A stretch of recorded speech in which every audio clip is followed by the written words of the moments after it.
तर कसे आहात तुम्ही सगळे? आशा करतो की सगळे बरे असाल. कधीतरी आपल्याकडनं काही अशा चुका होतात ज्याच्यामुळे भूतांना अक्षरशः निमंत्रण भेटते. पण कथा ऐकण्या अगोदर चॅनलला लाईक सबस्क्राईब केलं नसेल तर करा.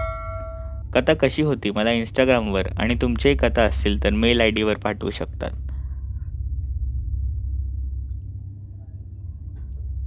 रोहिणी आणि प्रतीक्षा, दोन जिवलग मैत्रीण. काय करतील ते एकत्रच. दोघांच्याही कॉलेजला सुट्टी लागली होती आणि परत ते कधी भेटतील हे सांगता येत नव्हते. म्हणूनच या दोघांनी रोहिणीच्या गावी जाण्याचे ठरवले. पण प्रतीक्षा ही जरा वेगळीच मुलगी होती. तिला भूत, पिशाच आणि या जगापलीकडच्या गोष्टींमध्ये खूप रस होता. रोहिणीचं असं काही नव्हतं. अभ्यासात हुशार आणि आईबापांच्या ऐकण्यामधलीच ती. इकडे एक दिवशी यांनी रोहिणीच्या गावी जाण्याचे तर ठरवले होते, पण तेही गाडीनेच ठरलं. दोघेही रात्रीचे गाडीने निघाले. रोहिणीच्या घरी हे छोटेसे कार्यक्रम होते, तेच करायला ते चालले होते. इकडे रोहिणी आणि प्रतीक्षा हे मुंबईवरनं रात्रीचे निघाले. बघता बघता 2-2:30 वाजले होते. फार वेळ उलटूनही रोहिणी गाडी चालवत असताना प्रतीक्षा ही कानामध्ये काहीतरी गाणे ऐकत होती असे वाटत होते. म्हणूनच रोहिणीने विचारले, अगं काय ऐकतेस एवढं? आणि प्रतीक्षा बोलली, या भल्या मोठ्या रस्त्यांमध्ये जर अचानक आपल्या समोर एक बाई आली, तिचे केस हे जमिनीपर्यंत लटकत असतील आणि ती आपल्याच समोर येऊन थांबली आणि ती हवेत तरंगत असेल तर काय करशील? हे ऐकताच रोहिणीला घाम फुटला आणि रोहिणी विचारू लागली, अगं पागल आहेस का? असले प्रश्न नको विचारत जाऊ. प्रतीक्षा बोलली, विचारायलाच तर लागतील ना. तुला प्लॅन शीटवर भरोसा आहे का? प्रतीक्षाने एक असा प्रश्न केला होता ज्याची अपेक्षा ही रोहिणीला यावेळेला तर नव्हतीच. आणि रोहिणी बोलली, प्लॅन शीट वगैरे काय नसतं रे, आणि गप्पा असल्या जागेवर असलं नावं काढत जाऊ नको. आणि प्रतीक्षा बोलली, घाबरलीस वाटतं. रोहिणीने त्याच क्षणात रागात गाडी थांबवली आणि बोलली, मी आणि घाबरली? येऊ दे भूताला, बघतेस ते. आणि प्रतीक्षा बोलली, येऊ देस ना, आता कसली वाट पाहते? प्रतीक्षाने आपल्या बॅगेमधनं एक छोटासा फुट्ट्याचा पेपर काढला, पण त्यावर वेगळेच काही आश्चर्य लिहिले होते. रोहिणीने विचारलं, हे काय आहे? आणि प्रतीक्षा बोलली, हेच तर आहे. यामधनंच तर आता भूत येणार आहेत या जगात आपल्याला भेटायला. रोहिणीने विरोध केला, पण प्रतीक्षा बोलली, अगं हे भूत चांगले असतील, आपल्या कामं करतील, तू चल, घाबरू नको. तेव्हाच त्यांनी आपली गाडी बाजूला लावली आणि ते प्रतीक्षा जणू पूर्ण तयारी करून आणली होती. तिने 2 मोमबत्त्या आणि राहिलेलं सामान हे सगळं तिथे लावलं. प्रतीक्षा आणि रोहिणी हे समोर समोर बसल्या आणि प्रतीक्षा एका कागदावर लिहून आणलेले ते मंत्र वाचू लागली. जणू अर्धा तास गेला होता, पण कोणताच फरक तिथे पडत नव्हता. शेवटी रोहिणी बोललीस, चल, तुला बोलली होती ना भूत पिशाच असलं काय नसतं, तुला विश्वासच नाही. आणि प्रतीक्षा बोललीस, असं बोलू नको, ते आपल्याच आजूबाजूला आहेत. आणि ते क्रूर हास्य देऊ लागले. पण आता ढगांमध्ये जणू वातावरण बदलू लागले होते. गरमीच्या त्या दिवसांमध्ये देखील थंडी वाजू लागली होती आणि त्याच वेळेला मोठमोठ्या विजेंचा कडकडाट होऊ लागला. आणि रोहिणी रागवून बोललीस, चल आता, काय भूत भूत करत बसलीये, असलं काही नसतं बोलली ना. रोहिणीने तो फुट्टा तिथेच घेतला आणि बाजूला फेकला. प्रतीक्षेला राग आला, पण आता तिच्या हातात देखील काही नव्हते. गाडीमध्ये बसून ते आपल्या मामाच्या गावी आणि बाबांच्या गावी जाऊ लागली. इथे आता हळूहळू करून यांनी खूप मस्ती चालू केली होती, पण प्रतीक्षाची मस्ती ही नियंत्रणाबाहेर गेली होती. सगळे बोलत होते की प्रतीक्षा आधी अशी नव्हती, पण आता एवढी का मस्ती करते. अश्लील चाळे करणं, लोकांना घाण शिव्या करणं. पण इकडे रोहिणी मात्र आता गप गप होती. जणू तिला असं वाटत होते की कोणीतरी काहीतरी बोलले होते. घरच्यांनी विचारले की झाले तरी काय, पण रोहिणीने सांगण्यास नकार दिला. अशीच एक रात्र होती. प्रतीक्षा आणि रोहिणी एका खोलीमध्ये असतानाच प्रतीक्षा एका आरशामध्ये तशीच पाहत होती आणि इकडे रोहिणी मात्र तिच्या मागे तशीच जाऊ लागली. पण जाताना तिने प्रतीक्षाला विचारले, अगं काय झालंय, अशी का आरशात बघतेस.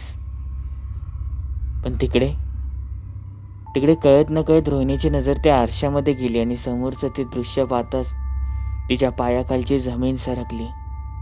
कारण की रोहिणीने पाहिले की आरशामध्ये जणू एक 40-45 वर्षाचा मुलगा हा तिकडे होता आणि त्याच्या चेहऱ्यावरनं अक्षरशः रक्त गळत होते.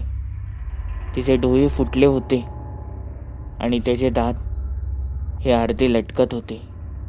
पण समोर मात्र प्रतीक्षाच होती. तिने त्याच वेळेला किंचाळत जोरजोराने आवाज केला.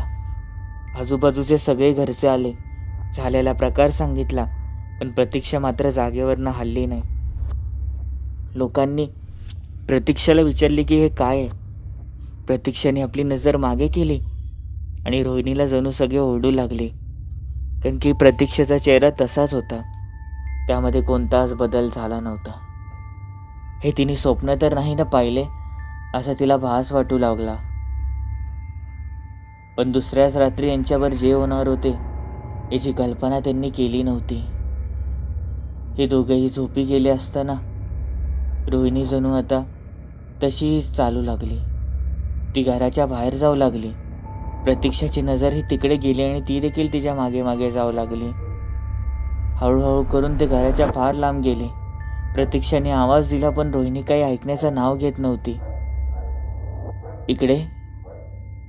इकडे आता रोहिणी ही अजून वेगाने चालू लागली. प्रतीक्षा तिच्या मागेच होती आणि शेवटी प्रतीक्षा बोललीस, रोहिणी अगं काय हे, किती वेळ झाला तू चालतेस, चल घरी. रोहिणीने आपली नजर मागे घेताच प्रतीक्षाच्या अंगावर शहारे आले. तिला तिचे मरण दिसू लागले होते, कारण की तिने पाहिले की रोहिणी ही मुळात नव्हतीच.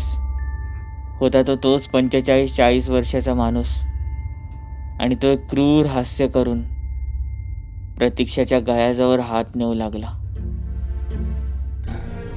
रोहिणी का उठ. सगळे रोहिणीला उठवत होते.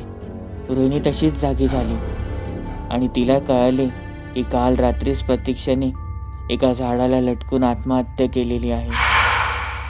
हे नक्की होतंय तरी काय हे तिला देखील समजत नव्हते. म्हणून घरच्यांनी त्याच दिवशी एक मांत्रिक बोलवला आणि मांत्रिकाने सांगितले की हे काहीतरी वेगळाच प्रकार आहे, रोहिणीची काळजी घ्या. इकडे रोहिणी देखील तशीच रात्रीची झोपली होती. तिला तिच्या मैत्रिणीची फार आठवण येत होती. पण अचानकपणे खिडकीतून काहीतरी पडले. रोहिणी खिडकीजवळ गेली आणि समोरचं दृश्य पाहताच तिला आनंदाचे अश्रू येऊ लागले, पण नंतर मनातून भीती देखील, कारण की तिने पाहिले होते की समोरच्याच एका झाडामधनं प्रतीक्षा तिला हुबेहूब दिसत होती आणि ती तिला खाली बोलवत होती. रोहिणी जाणारच, पण तिला आठवले की प्रतीक्षा जग सोडून कधीच गेली होती. मग ती होती तरी कोण. तिने आपल्या आईबाबांना बोलवण्याचा प्रयत्न केला, पण आईबाबा जणू ऐकण्याच्या मनस्थितीत नव्हतेच. ते झोपी गेले होते. म्हणून तिने कळाले आणि ठरवले की आता काहीच हालचाल नाही करायची आणि झोपून जायचे. तिने आपल्या तोंडावर ती चादर ओढली आणि घामालेल्या अवस्थेमध्ये तशीच झोपू लागली. पण आता हळूहळू करून पाईपावरनं कोणीतरी चालण्याचा आवाज येऊ लागला. रोहिणीने आपलं ते पांघरून खाली काढलं आणि पाहते तर काय, प्रतीक्षा ही खिडकीतून आतमध्ये येत होती. पण यावेळेला मात्र तिचे रूप पूर्णपणे बदलले होते. प्रतीक्षा ही जी ती मुंडकी ही अक्षरशः लटकत होती. तिचे हात हे मागच्या दिशेला होते आणि असे वाटत होते की कोणीतरी तोडले आहे. तिचे पाय हा एक नव्हता आणि एक हवेत तरंगत ती तशीच येत होती आणि ती रोहिणीला बोलत होती, घाबरू नकोस, चल माझ्यावर, तुला चांगली दुनिया दाखवते. रोहिणी तशीच जोरजोरात किंचाळू लागली. पण तिकडे रोहिणीचे आईबापा आले आणि त्यांनी समोरचं दृश्य पाहताच त्यांनाही पोहरी येऊ लागली. शहारे आले आणि ते देखील तिथून पळून जाऊ लागले, कारण की त्यांना प्रतीक्षा दिसली होती. पण काय व्हायच्या आतच प्रतीक्षा ही रोहिणीला मिठी मारून अदृश्य झाली. सगळ्या घरच्यांना वाटलं की मैत्रीण असल्यामुळे तिने हिला सोडले आहे. 2-3 दिवस तर चांगले गेले, पण नंतर रोहिणीची तब्येत देखील बिघडू लागली. रोहिणी नेहमी बोलायची, ते बघा तिथून कोणतरी मला बघतंय. रात्रीची ओरडायची की माझा बेड हलवू नका. इकडे रोहिणीची तब्येत दिवसेंदिवस खराब होऊ लागली होती. खूप साऱ्या डॉक्टरांना दाखवले, पण कोणताच प्रतिसाद आता पडत नव्हता आणि शेवटी व्हायचे तेच झाले. मांत्रिकाला आणले आणि मांत्रिक बोलला. त्यांच्या अनुभवाप्रमाणे तो सांगू लागला की एका अशा जागेवर गेले होते जिथे भूतांना नियंत्रण करायचा बघत होते.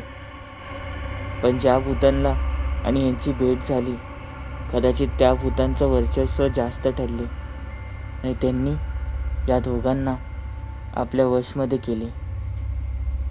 मांत्रिक न काय बोलता तिथून निघून गेला. सगळे त्याला थांबवण्याचा प्रयत्न करत होते. इकडे रोहिणीने 2 दिवसात तेच केलं जे नव्हतं करायला पाहिजे. 2 दिवसानंतर तिने देखील आपल्या घरामध्ये आत्महत्या केली. नंतर कळाले की या दोघांनी एका अशा आत्म्याला बोलवलं होतं जो एक क्रूर होता, ज्याला कसलीच दयामाया नव्हती. आता गावकरी बोलतात की आम्हाला रस्त्यांवर रोहिणी, प्रतीक्षा आणि एक माणूस फिरताना दिसतो. कदाचित जर कोण त्यांच्या जवळ गेलं तर ते त्यांचाही जीव घेतील, असे यांना भीती आहे. मग तुम्ही अशा गावी जाल का? आणि जर हे तिघं भेटले तर काय कराल? कथा कशी होती मला इंस्टाग्रामवर सांगा. आणि हो, चॅनलला लाईक, सबस्क्राईब करायला विसरू नका. बेल नोटिफिकेशन दाबा. तुमचेही कथा अनुभव असतील तर मला ईमेल ID वर पाठवू शकतात. भेटूया पुढील भागांमध्ये.